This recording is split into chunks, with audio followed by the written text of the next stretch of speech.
Hello, I'm Gus Downing, publisher and editor of the D&D Daily, and this is the Loss Prevention News Network.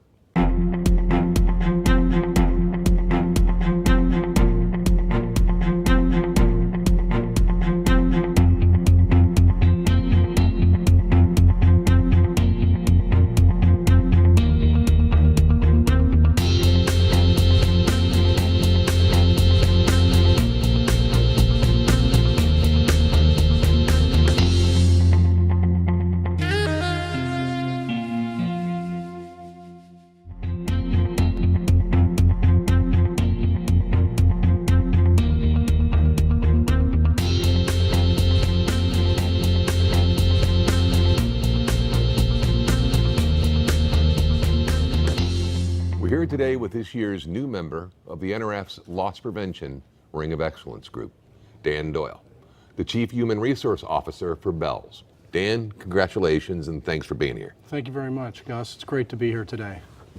With a Bachelor's of Arts degree in Sociology from the University of Wisconsin, Dan started his career with Lord & Taylor as a loss prevention manager. And within 3 years, he assumed the Corporate Manager of Investigations position at Marshall Field.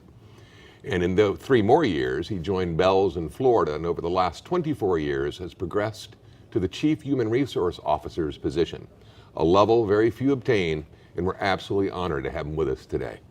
Dan, Great to be here, Gus. I've really got to start with a phone call I made back, I think, in 1985 to a guy who was an LPM in a Lord & Taylor store in Houston. And even back then, your demeanor, your style, and even-keeled nature was so apparent that it stood out to me, and I'll never forget that call. So let me ask you this.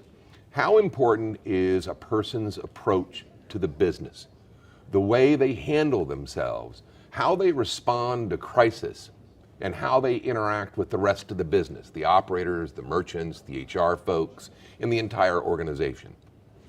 Well, first off, Gus, thank you. I remember that phone call as well. My memory's not so great for everything, but I definitely remember that phone call. And it was the first of many phone calls that we've had over the years, so I really appreciate it.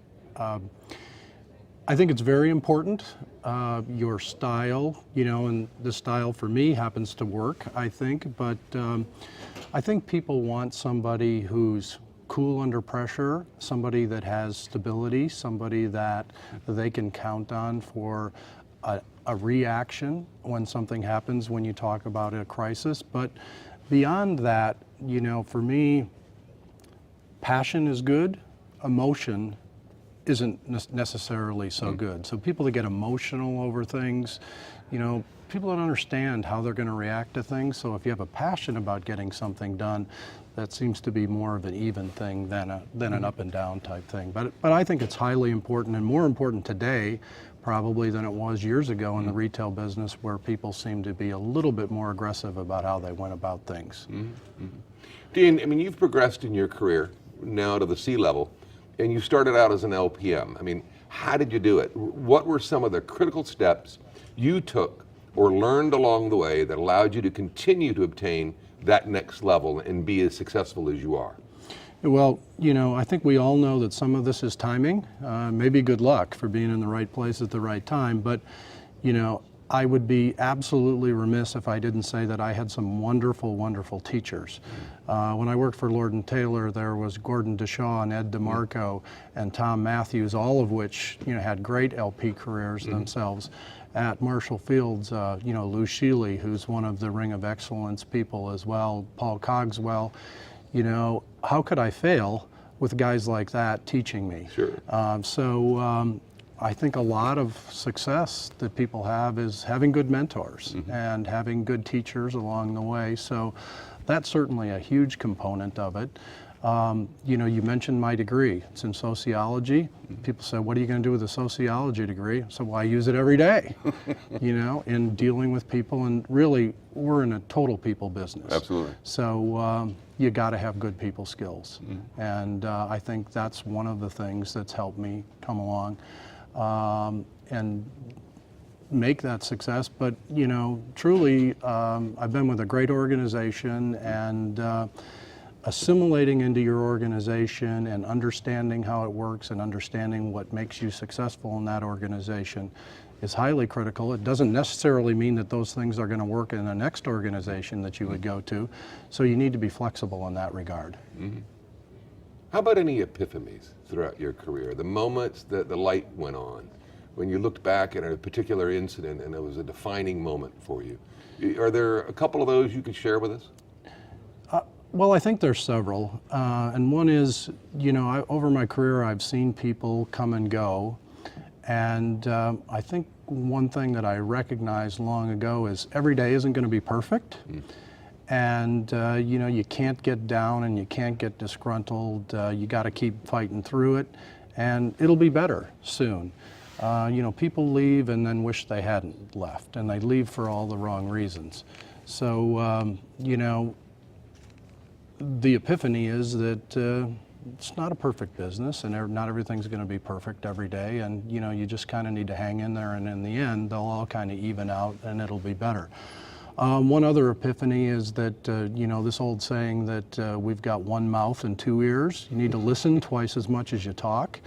Listening is very important, I think, to understand what your organization wants from you, what's expected, and what'll ultimately provide value to them that you can do. So, there's lots of incidents that happen with people that teach you all the time. And I mentioned this morning, you just have to keep learning. And if you don't, you become stagnant and the business passes you by. Yeah, it's a lifelong journey. It's absolutely true. Dan, you've got a great LP team over at Beall's, and obviously, they have a great role model to follow. Can you tell us about your expectations of the LP group as a Chief Human Resource Officer? You have certain expectations. What are they? Well, and they haven't changed, by the way, since I transitioned into HR. They were essentially the same expectations. Everybody that's worked for me knows that I have a little plaque that I actually got from Lou Sheely years ago that says, does it stand inspection? And so we ask that question all the time. Does it stand inspection? Does this thing we're going to do, does this case we're going to work on, does this termination, does this hire, does it stand inspection? So that's the question we ask ourselves all the time, and they know that that's the question that I'm going to ask. Honesty, integrity, those are all things that are non-negotiables for our LP people, and I've always believed, and probably believe it even more in HR now, that the LP people need to uphold a higher standard than maybe other people do in the organization, and they set the model that way by upholding that better standard. So, I think they've got to understand that what they do is in the fishbowl often, and people are watching. Certainly. Yeah. How do you view the LP industry right now? What do you see insofar as what we need to do to be successful in today's digital world? With mobile POS and mobile payments and omni-channeling evolution, the NRF now rebranding to NRF Protect, the cybersecurity efforts. What do we need to do as an industry in order to satisfy that need and meet the needs of tomorrow? Yeah, the biggest thing that I see, and this goes to HR and hiring and recruiting very closely, is we need to form a much better partnership with the IT people, and we need to become far more involved as chief security officers on the IT end of things, not just the traditional loss prevention type things. So to me, that's the biggest need for us as practitioners, to learn technology, to be able to understand how we can be violated by virtue of that technology. So it's really the biggest area. If I was going to tell somebody what to take up in school, besides business, it would be learn the IT end of the business. Over the years, you've been very involved in the NRF LP group, sitting on the council, being chair of the LP Advisory Council for 2 years a while back, and you still make time to stay involved with the LP side, even though you're now a C-level HR executive. So let me ask you, why did you get so involved in the association, and how important is it for an executive to get involved in a trade association like the NRF LP group?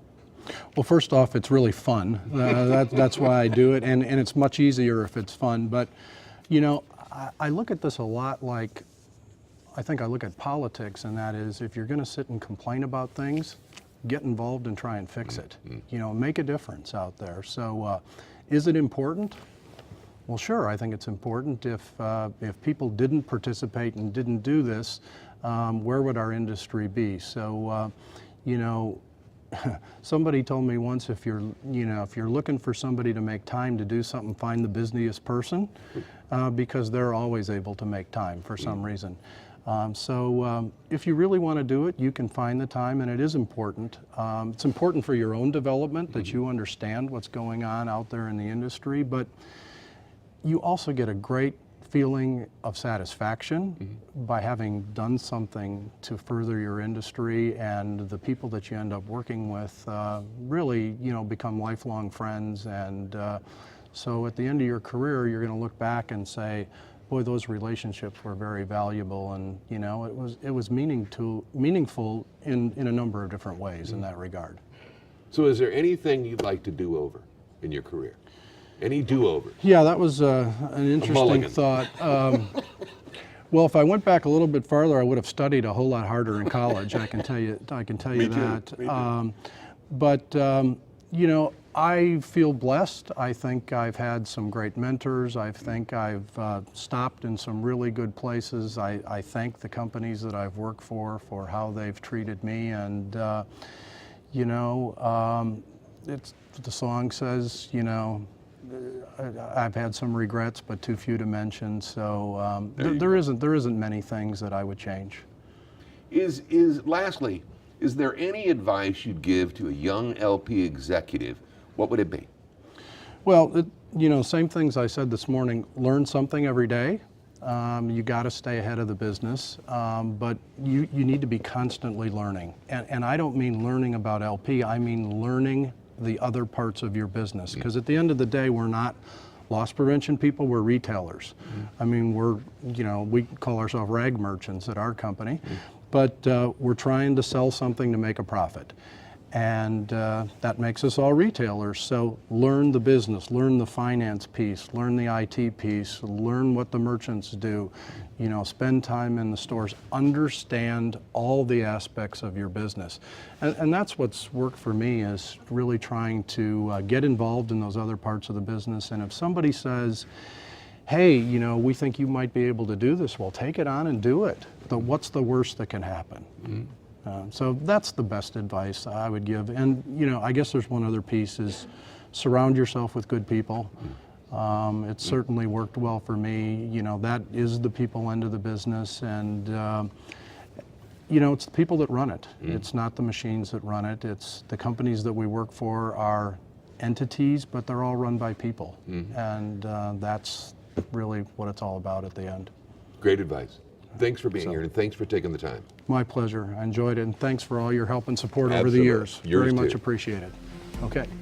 Well, that's it for this episode in our Leadership and Development series, and we hope it helps you long term.